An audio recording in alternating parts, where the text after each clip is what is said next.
No JRPG series is a perfect 10, except Trails. Hey, it's just the gems. I'm Brandon. And yes, I'm going to make the argument today that Trails as a series is a perfect 10 out of 10 video game franchise. Now, I don't make that claim lightly. I understand how ridiculous that sounds. And yeah, a lot of this is going to be coming from a fairly subjective place, right? Like I'm a person with an opinion, but I'm going to explain to you exactly why Trails resonates so well with me and why, in my mind, it is a perfect 10 out of 10. If you're up for it, let's go. Trails as a franchise has done something that no other video game series throughout history has even really tried to do. With maybe one or two exceptions, I'll get to that. But what it has done has told an epic story over so much time and across so many games. You don't see other series attempting this level of continuity. And the reason you don't is because it's friggin' hard. It's like the most challenging thing to do as a writer is to tell a story across such a span of just literal time, right? And also keep that continuity within the world consistent. Because even though it's been 20 years in the real world since Trails began, it's only really been 7, 8 years. I need to check the Septian calendar, but it's only been a few years really since everything started. So you can imagine how difficult it is keeping track of all of the different characters and scenarios and moving pieces that make up this story. Most series don't go for this. Most series are like Final Fantasy, right? Where each entry is just its own standalone thing with a couple of little exceptions, sequels here and there. But for the most part, every Final Fantasy game stands on its own. Or they could be like Dragon Quest, where sure, there's a little bit of backstory continuity between several of the games, but it doesn't really matter at the end of the day. We're talking about, games that take place with such giant spans of time between them that they might as well be standalone experiences. But somehow, despite the challenge, Trails has been pulling it off, and we've started to see that more clearly than ever with Trails Beyond the Horizon. Now, this is not a video in which I'm going to be spoiling specific plot details of Trails Beyond the Horizon, or really any particular game or story beat in the series so far, but I do think that it's been made pretty clear, at least to Trails fans, that Falcom knows what they're doing with this story, and Trails Beyond the Horizon is the first time that they've sort of deigned to show us their hand a little bit, right? We've begun to see some of the pieces fall into place. And for a while, even I, the biggest Trails fan in the world, started to maybe suspect that they were just kind of winging it. They were just kind of making it up as they went. And the fact that they weren't revealing big answers to giant questions was because maybe they didn't have them. But I actually don't think that's true. I think that they have got this pretty darn well planned out. Now, I'm sure, as with any long-running story, they've made changes as they went along. Things that they thought might work out. I'm sure they've had better ideas in the intervening years, and they've altered course. And that's fine. That's just the writing process. That's what happens. But for the most part, you can see threads now running from the very first game, Trails in the Sky first chapter, all the way through the end of Trails Beyond the Horizon. And no other series has done that. The caveat, the maybe exception is Kingdom Hearts, right? Kingdom Hearts began on the PlayStation 2, and despite only having 3 numbered entries, it's like 12 games, right, that are all important to the story. And it feels a little different to me than Trails. Like, yes, the continuity is strong in Kingdom Hearts, and honestly, I shouldn't speak too much about it because I don't have the level of experience with Kingdom Hearts that I do with Trails. But I do think it's safe to say that there's a similar level of attempted continuity going on there. Does it do it as well as Trails? I don't know. If you've played both series, let me know down in the comments which one you think actually pulls it off better. Maybe you think Kingdom Hearts pulls it off better. I would love to know that because honestly, I've been meaning to go into Kingdom Hearts a little more deeply. I've played 1 and 2 and Chain of Memories, and that's kind of it. So I really would like to do a full series playthrough. So if you think that you can get me motivated to do that, let me know down below. Another reason that Trails feels like such a bold series is because it's so willing to let big mysteries linger, right? They don't feel like just because they raise a big and intriguing question that they have to provide that answer right away.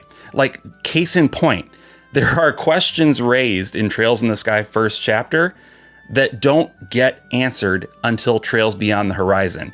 13 games later. That's insane, right? That's crazy. Most writers would be so afraid of their audience, right? Like, they would be terrified of the backlash that we would give them for withholding that for so long.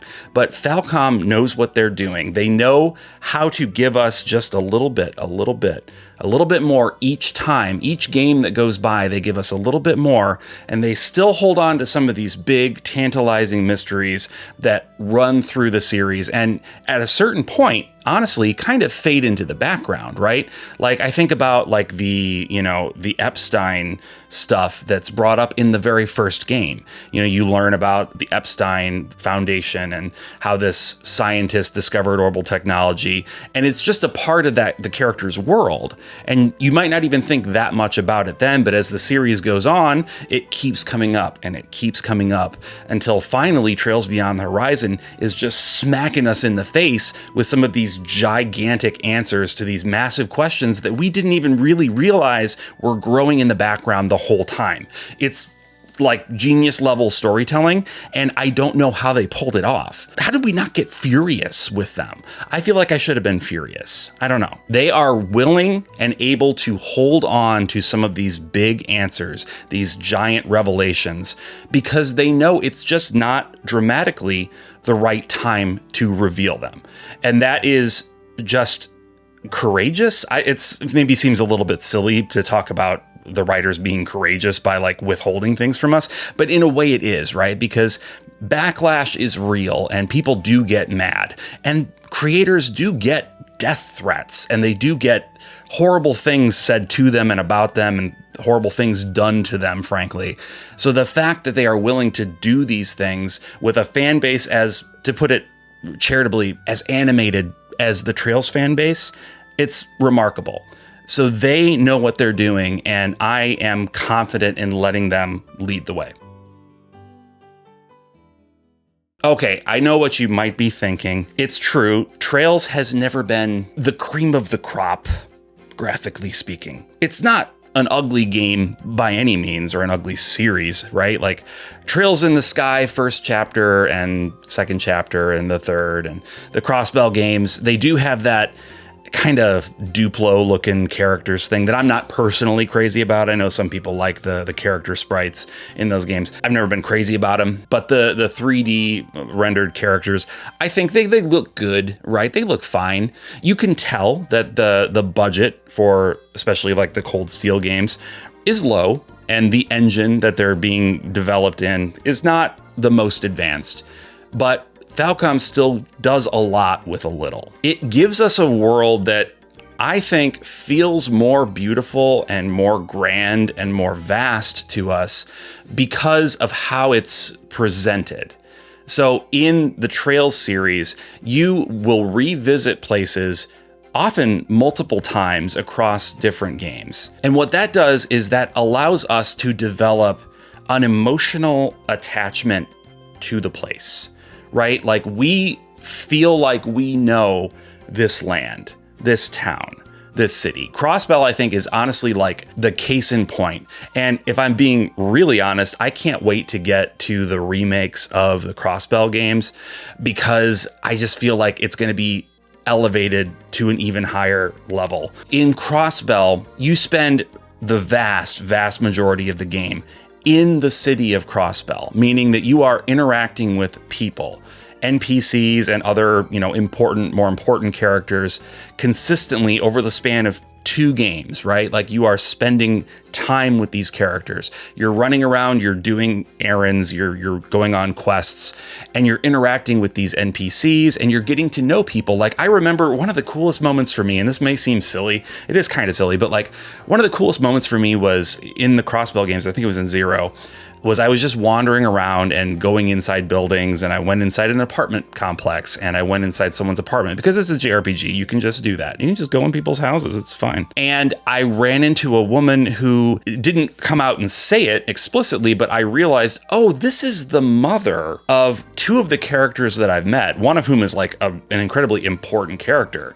But here's her mom, and this must be where she grew up, right? So like you get all of this story and background and, I don't know, good feeling about the place just by spending so much time in it.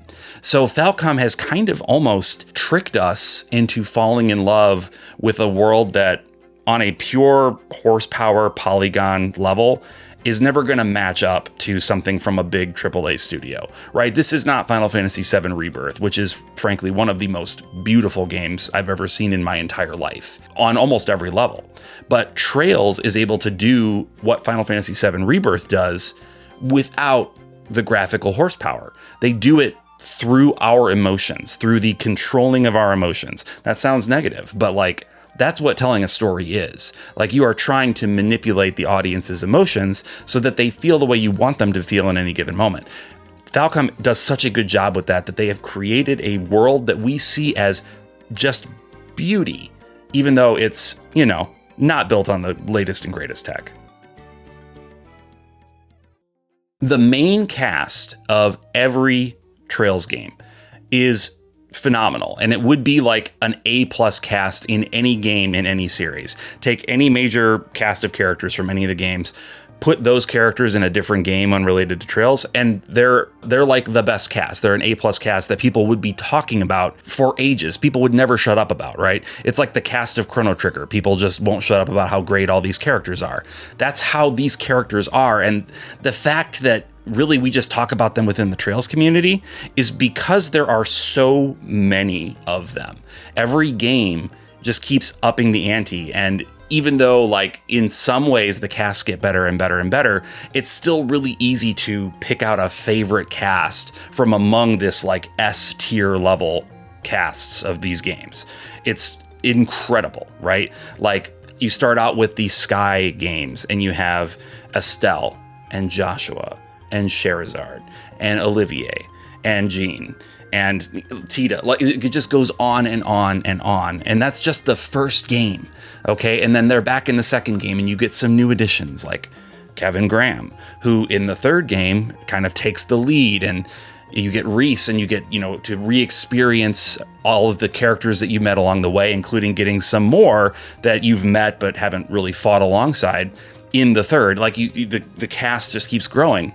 And then the arc starts over with the Crossbell games, and we're doing a reset, right? We got a smaller cast. We're really focused on getting to know these characters, and they're developing and they're growing and their story is expanding. And then in the next game, we get more characters, right? And then we move on to Cold Steel and we have Class 7. And this was kind of a bold move where they gave us almost every character in the party in Cold Steel right up front. Right from the very beginning, you have almost your entire crew. There's a couple more that get added at the mid-ish way point of the game, but for the most part, you've got your characters from the beginning. And it's similar to what Crossbell did, but on a much bigger scale, right? But all of these characters, despite there being a lot of them, and boy, if you play Trails into Reverie and you see that cast at the end and you're running through the Reverie corridor and you can choose from any character that you've ever had access to over the course of the series, it's a lot of them, but they're all so good. They all work together so well and they fit in with each other, and it's amazing. And I think we're at the point now in the Daybreak / Beyond the Horizon series, the Calvard arc, where we've achieved my personal favorite cast right now. Like they've just, in my opinion, they've just gotten better and better. And Van and Agnes and Elaine and Aaron and just all these characters they're so good. And they would shine more brightly if they were in a different series, because everyone is shining so brightly in Trails. Putting aside just the main cast, if we were to focus on the protagonists, right?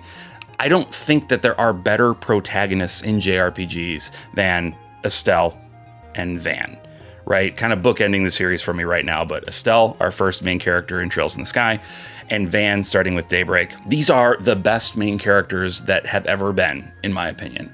And I would say, even though there are a couple of main characters that are not my favorites, Reen and Lloyd, if I'm being very honest, they're not my favorites. But the fact is, they work for so many other people, right? And even though I don't necessarily consider Reen and Lloyd favorites, I still will acknowledge that they are like top tier protagonists, right? Like, I would never argue that they are not top tier.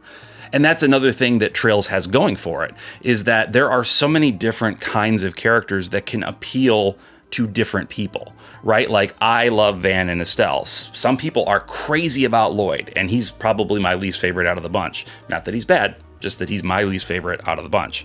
People love Lloyd and have strong feelings associated with him. And I just think that's great. Like, that's a storyteller that knows how to write a character. Because if you're really writing good characters, they're not going to appeal in the same way to every audience member, because we're all different. And if they appealed to everyone, that means that they are likely the blandest character. Like, it's what you would consider the lowest common denominator that's going to appeal to the most people. And that always makes me question when I see things that are just like popular on this wide scale that everybody seems to love. It's like, is that truly as good as it could be then? Is it taking chances? Is it making big swings? Because I would say probably not, if it's appealing to that many people. And that's one of the things that I love about Trails, is even in the main characters, and of course even more broadly in the rest of the cast, there's such a variety of people, such a variety of personalities and types, that everybody has characters that they're going to love. Everybody has characters that they're not going to love so much. And it's different for everyone. And just having the sheer variety and the excellent writing is what makes the characters so good in this series. All right, I'm sorry to stop the action. I've been really getting into it, getting fired up. I think I'm getting sweaty. But I wanted to take a moment and talk about the sponsor of today's video, which is the JRPG Pursuit. That's right. My own podcast is sponsoring this. How much am I paying me? Nothing. The budget was zero. But I wanted to take a moment, just in case some of you out there were not aware of the JRPG Pursuit. Every week, I and my co-hosts, Emily, aka Orbalology, and Dala, aka Dala Games, both here on YouTube, we sit down and we talk about JRPGs in depth. We are talking about all sorts of topics related to the world of JRPGs. Every single week, we are coming at you with new stuff to say about this genre that we all love so much. The link to that channel is down in the description. So please head on over there and subscribe, listen to some episodes, share it with your friends. We really think that we have something that you're going to like. If you're watching my channel voluntarily, first of all, thank you. Second of all, you should probably check out the JRPG Pursuit, because I can almost guarantee if you like this, you will love that. All right, let's get on with it. In my opinion, from the very beginning, Trails has had the best turn-based combat in JRPGs. It's always kind of blown my mind how amazing it was from day one, how they just basically knocked it out of the park right away. It blows my mind. Like, this intricate turn-based system that uses positioning so well, almost in a tactical sense, but not at that level that would frustrate someone like me who's not super big on tactical games.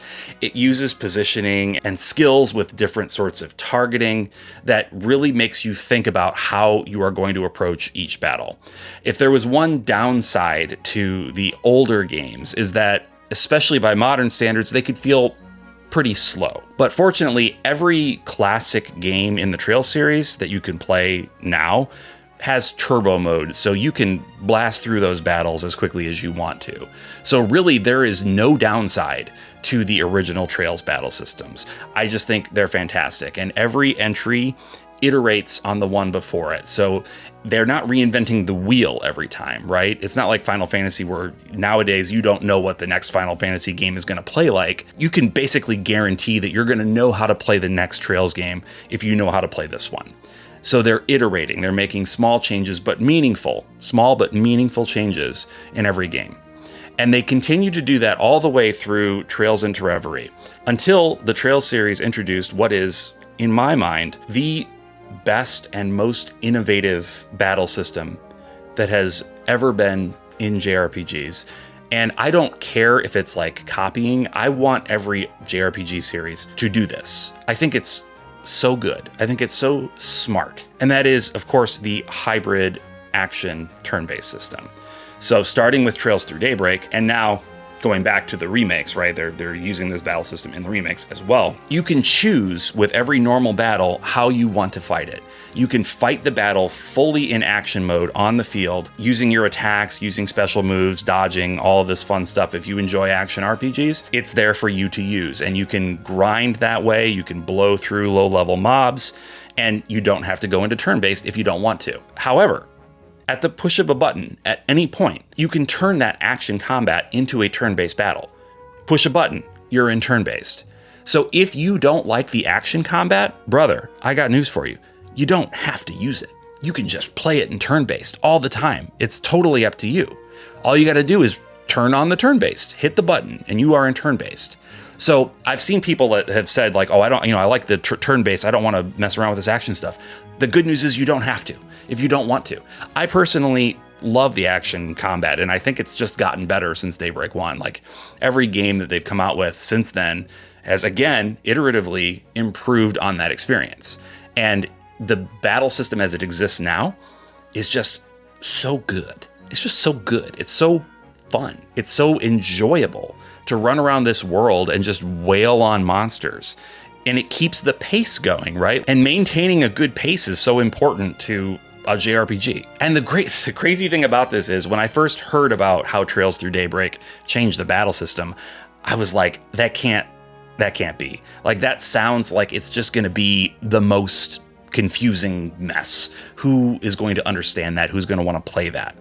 And it does seem like it would be confusing and hard to grasp, but like, it's not. It's so intuitive. Like, these are game designers that are just at the top of the class. They are so good at what they do that it just works. It just feels so seamless and beautiful. Putting the action combat aside, the way they've refined the turn-based combat and kind of included movement as just a foregone conclusion as part of like your turn-based combat is, I think, brilliant.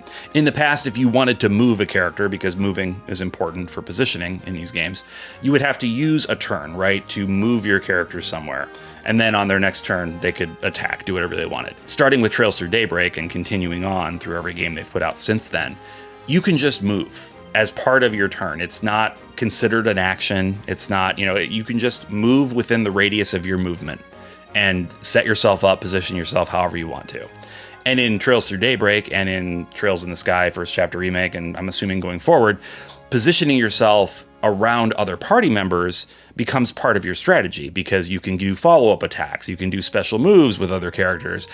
So your positioning is not just important, but I would say more important than it's ever been in the series.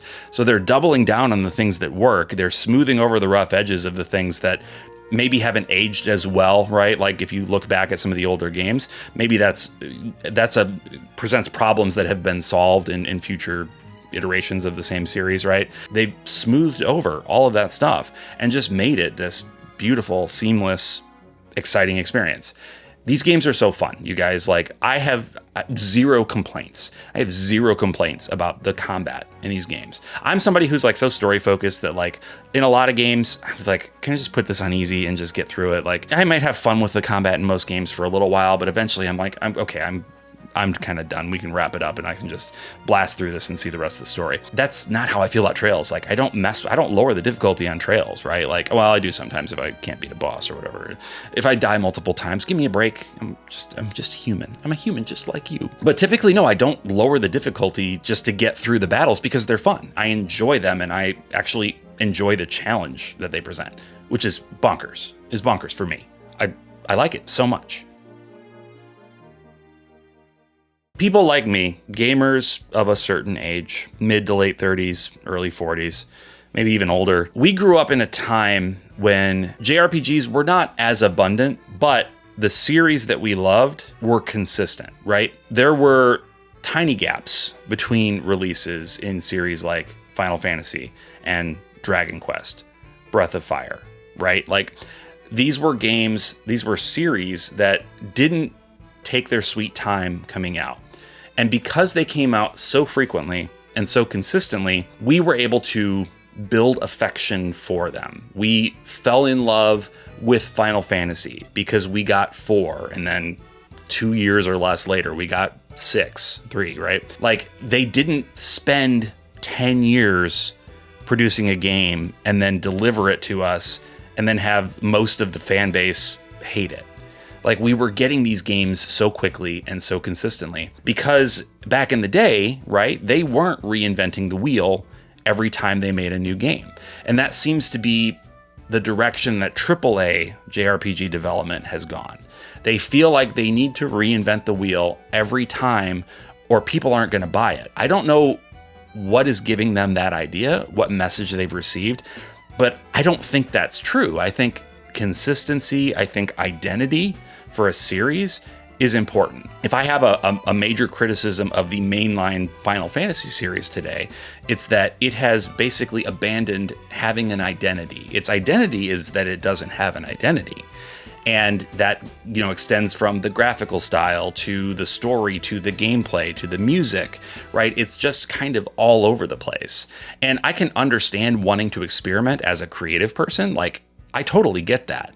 But that's what new IPs are for, if you ask me. Create a new game and experiment to your heart's content. But if you're going to make a series, give us consistency and, still surprise us, but give us some level of consistency. This is something that Trails does so well. There's barely been 3 years that has gone by without something new from Trails, right? Now, it's been a little different for us in the West. Like, we're caught up now, but for a while it was kind of spotty, hit or miss. But in general, and in Japan in particular, Falcom has been very consistent with putting these games out. So they've been able to slowly, over time, develop a fan base, right? Younger players who didn't grow up playing the old Final Fantasy games like I did, and like maybe some of you did, they're finding Trails, and that's their Final Fantasy.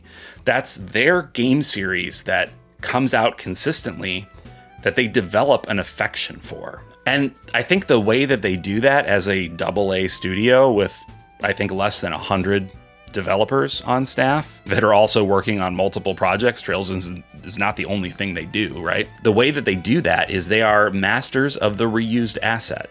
And when you hear that, maybe your gut instinct is to say, reused assets, that sounds lazy, that sounds boring. Who wants that? Well, for one thing, that's the attitude that I think gives us these AAA games that take 8 years and then disappoint everybody. But putting that aside, reusing assets is maybe the smartest thing a developer can do. You pour a lot of time into the initial creation of a world, and if you only use it one time, then you have to create another brand new world when you make a new game. Trails does it so smartly in that they have created this persistent world that, yeah, it grows and changes over time, but like Crossbell is still Crossbell. Liberl is still Liberl, right? Erebonia is still Erebonia. Characters visit these places across different games over the span of the series, and they don't have to rebuild everything completely from scratch every time they make a new game, right? Like, it seems like such a no-brainer, right? Why wouldn't every studio do this? I know a Dragon Studio, Yakuza, they've been doing that too. I want to give credit where credit's due. They're another developer that really understands that you can iterate quickly. You can bring out games with consistency and regularity if you reuse assets that way, if you are smart about resource management. And they do it. At Falcom, they're geniuses at this. Falcom has not just been content to continue to grow the series and push towards the ending, right? Like, they have kind of put pause on all of that to an extent, and they've taken a step back and said, you know what, let's do it again. Let's do it all again, which is crazy to me. Like, we're getting remakes of the classic entries in the series that are, right now stuck in a different graphical style, a different engine, a different combat system, right? Like, They are modernizing all of the games in the Trails series. And it's genius in a lot of ways, right? Like forever, people have been saying, well, I would get into Trails, but I would want to start at the beginning. And like, that's a really old game. And I don't know if I'd be able to connect with a 20-year-old PSP game, right? And like, I expect certain levels of modern convenience and things like that, which, is fair. It's a fair argument. But now it's like that argument's gone because they're starting over for all of you. And honestly, for me too. Like that's the brilliance of this, is that they are able to onboard an entire new generation of people that learned about Trails a little later than they might have liked to. And so were hesitant to jump on board a series with so many entries and so much continuity, right? Now they can get on board with a whole bunch of other people and start from the very beginning. And they're not just like remastering these titles and putting them out on modern platforms. These are from the ground up remakes. Trails in the Sky First Chapter is like one of the most brilliant games. It was my game of the year last year. And this is the year that Clair Obscur Expedition 33 came out. And I know I'm a Trails sicko, so like take that for what it's worth, but like First Chapter was the best game that I played that year. And it's based on a 20-year-old game. But they've fully modernized the gameplay. They've just made the world feel so much richer by bringing it up to the standards of the current entries. What other company is doing this with their games? Like the only one that comes to mind is Square Enix with Final Fantasy VII to an extent, right? Like to a smaller extent, they're only doing, at least right now, 3 games to retell Final Fantasy VII to an extent, right? Like they're retelling Final Fantasy VII, but they're kind of doing more than that. Whereas it looks like the Trails remakes are just remakes. Like they understand that their commitment to the storytelling outweighs whatever changes they might feel like they want to make. Like, because I'm positive. I'm a writer myself, right? I've written books, I've written screenplays. I know this feeling of revisiting an older work and being like, ooh, I would do this differently now if I had the chance. And here they are presented with the chance to do things maybe drastically differently in some ways, but they're not doing it. Like they're retelling the story because they're so committed to telling that story that they started 20 years ago, right? That's remarkable. Like that is a commitment to storytelling, and that's just not a commitment that you see from almost any other developer working today. It's insane. And it's not just the brand newbies that are loving Trails in the Sky First Chapter and will love Second Chapter as well. Like people like me who have been Trails sickos all along, we are in love with them too, because they're presenting us with these memories, but just like blown up into these just incredible tableaus, just like beautiful renditions of, it's like, you think about rose-colored glasses and you like go back and play an old game that you loved when you were a kid and you play it as an adult and you're like, oh man, it doesn't quite hold up the way I remember it. This is Trails in the Sky First Chapter the way you remember it. The way it made you feel is being translated visually and gameplay-wise to your television. As like a longtime fan of a series or of JRPGs in general, like you can't ask for more than that. It's beautiful. It's just beautiful. One thing that I find truly remarkable about Falcom is that even though they have this amazing series that so many of us love, right? It's not a massive seller on the scale of like a Dragon Quest, of course, but they're a modest studio. They're a AA studio. These games don't cost them $10 billion to make, so they don't have to sell 20 billion copies to break even. So the fan base that they have that love the games, we would keep buying them, I think, forever. I'm sure that I would. I would keep buying them forever if they wanted to keep the Trails series going and never fully answer all the questions and just keep stringing us along. I'd probably just keep going along for the ride, and I know a lot of other people would too. I think some people might not want to admit that they would, but I think a lot of us would. I do think a lot of us would just go along with it. But despite having that in their back pocket, Falcom understands that the series needs to end artistically, right? For reasons no greater than the art of it. They need to bring the series to an end. They need to put a period at the end of the sentence that is the story of this series. And the fact that they're doing that they're now talking about the end game, the final arc that we're going to be coming into pretty soon, right? Like, I think it may be delayed a little bit because they are going to, be doing remakes in the middle of all this as well, and they are a small studio, but it is coming soon, certainly within the next 10 years. I think less than that, 7-8 years, this is going to be over. They don't have to do that, but they're committed to telling the story. And that's what I keep coming back to, right? That for me is reason enough to consider this a 10 out of 10 series. Even with every other thing that I've talked about, the commitment to the story and the storytelling and the characters, that alone is worthy of calling this a 10 out of 10 series. And the fact that they have so many of us on the hook and could keep profiting off of us forever, but are choosing not to because they care too much about the story, that means a lot to me. As somebody who loves story and who is drawn to JRPGs in particular, and video games in general, because of the stories they tell, when I see a company that is as committed to the story as I am, or maybe even more so, that means a lot. That is so cool. That is just excellent of them, that they choose to do that willingly. Like, I feel like I'm getting emotional about it, but like, it's a rare thing. It's so rare in the video game industry, honestly, in any industry, in any storytelling medium, to find someone with the option of dragging something out forever, and pressure, I'm sure pressure from their owners, shareholders, whatever, to keep going, right? Don't give up the cash cow, keep milking it as long as it possibly can be.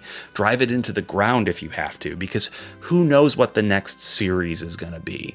I hope that whatever comes after Trails, whatever series Falcom comes up with next, will resonate with me like Trails will, but it probably won't. I mean, I don't know, maybe it will. I'm hopeful, but Trails is such a once in a lifetime feeling kind of series. And part of me is sad that it's going to end, because I don't know that, like, I'm squarely middle-aged. If I live, as long as most of the people in my family have lived, my life's more than half over. And I don't have infinite time to wait for the next series that's going to affect me like Trails has. So I'm kind of sad that it's going to be coming to an end, and I won't have the next Trails entry to look forward to anymore. But I would so much rather have them go out the way they should, the way that is true to the story, than have them continue to give me what I think I want forever. Because a series like this that ends well, that ends on its terms, that answers the questions that it wants to answer and gives us what it wants to give us, even if it's not going to satisfy everybody, and there are people that are going to hate the ending. I hope I don't, but there are people that are definitely going to hate the ending, whatever it ends up being. The fact that they're willing to do that means a lot. It really does. And yeah, Trails is just a 10 out of 10. It's my favorite series. It's my favorite piece of long form storytelling, up there with my favorite media of all time. It's not perfect in every sense, right? Like, any 10 out of 10 game, you're going to be able to point out flaws in it. Being a 10 out of 10 game doesn't mean that it's actually literally perfect. Nothing is literally perfect. Human beings are not perfect, and so we are not able to make things that are perfect. But Trails is significantly more than the sum of its parts. The aspects that might drag it down in some areas are more than made up for by how beautiful and amazing it is in so many other areas. It's, to me, the perfect series. If you haven't tried it, if you are open to trying it, if I've in any way convinced you that, maybe you don't want to be as much of a ridiculous lunatic as me, waxing poetic about a video game series, but maybe it caught your attention, I would love to hear that. I would love to know that you are maybe interested in checking out Trails. I am more than happy to answer questions and try to persuade you further to check it out. Let me know down in the comments what you think. Thank you so much for watching. It's been a while since I've done a Trails video, and I just kind of got the urge to gush about it, right? And it's going to be a few months before we get anything new from Trails. Second chapter comes out this fall, right around my birthday, which feels very fitting. Thank you, Falcom. But, in the meantime, I'm still thinking about Trails almost all the time. So wanted to share some of that with you. I hope you found it somewhat enjoyable. And thank you so much for watching. Please check out the JRPG Pursuit podcast, link in the description. And until next time, bye-bye.